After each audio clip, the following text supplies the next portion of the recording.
Hello friends, welcome to my channel brain of science.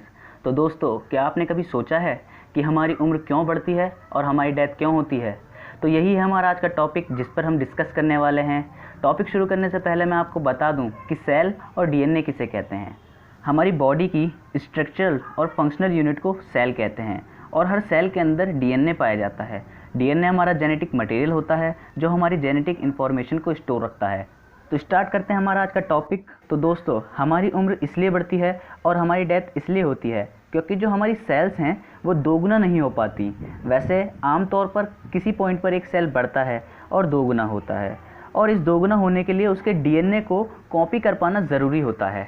और जब उस डीएनए को कॉपी करने में दिक्कत आती है तो पुराना सेल दोगुना नहीं हो पाता, तो नए सेल नहीं बन पाते और हम बूढ़े हो जाते हैं।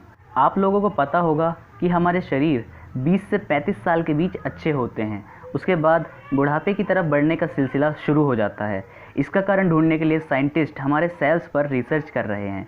जब आप जवान और तंदुरुस्त होते हो तो आपके सेल्स हर साल लगभग 50 बिलियन मतलब 5000 करोड़ बार रेप्लिकेट होते हैं, पर एक सेल सिर्फ 50 बार ही बढ़ सकता है। इस नंबर पर आने के बाद वो रिटायर हो जाता है।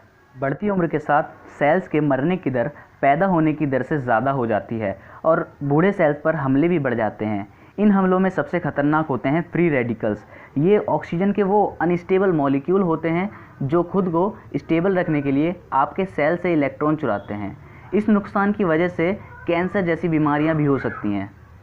तो जब एक फ्री रेडिकल का सामना उस प्रोटीन से होता है जो हमारे शरीर को बनाते हैं, या उससे भी खतरनाक उस डीएनए से जो हमारी इन्फॉर्मेशन स्टोर रखता है, तो वो उसको पूरी तरह बर्बाद कर देता है। इस नुकसान को ऑक्सीडेशन कहते हैं। ये वैसा ही है जैसे लोहे पर जंग लगना। जो ऑक्सीजन हम अंदर लेते हैं उसे खाने को जलाकर एनर्जी रिलीज़ करने के लिए यूज़ करते हैं, पर इसका एक नतीजा ये भी होता है कि हम बेहद रिएक्टिव ऑक्सीजन एटम पैदा करते हैं जो सेल मशीनरी की अलग अलग चीज़ों को तोड़ सकते हैं, जैसे डीएनए, प्रोटीन वगैरह। उससे वो नष्ट हो जाते हैं और वो नहीं कर पाते जो आमतौर पर उन्हें करना होता है। फ्री रेडिकल्स अकेली समस्या नहीं है, बूढ़े सेल्स थक जाते हैं। 40 की उम्र तक आपके नर्वस सिस्टम में तालमेल कम हो जाता है, जिससे दिल में दर्द और कब्ज़ आदि की शिकायत होने लगती है।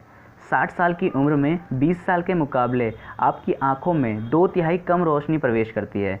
85 की उम्र में आपका दिल 20 साल के मुकाबले 5 गुना कम तेज़ी से धड़कता है। उस वक्त आपके शरीर का सफ़र ख़त्म होने वाला होता है।